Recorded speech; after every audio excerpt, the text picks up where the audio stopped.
ಎಲ್ಲರೂ ಒಂದೇ, ಇಲ್ಲಿ ಮೇಲೂ ಕೀಳಿಲ್ಲ.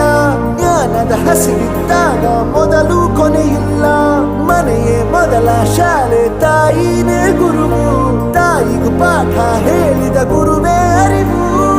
ಎಲ್ಲ ದಾನಕ್ಕೂ ಶ್ರೇಷ್ಠ ವಿದ್ಯೆ ಎನ್ನುವುದನ್ನು ತಿಳಿದ ದೇಶ ನಮದು, ವಿಶ್ವದ ಕಣ್ಣು.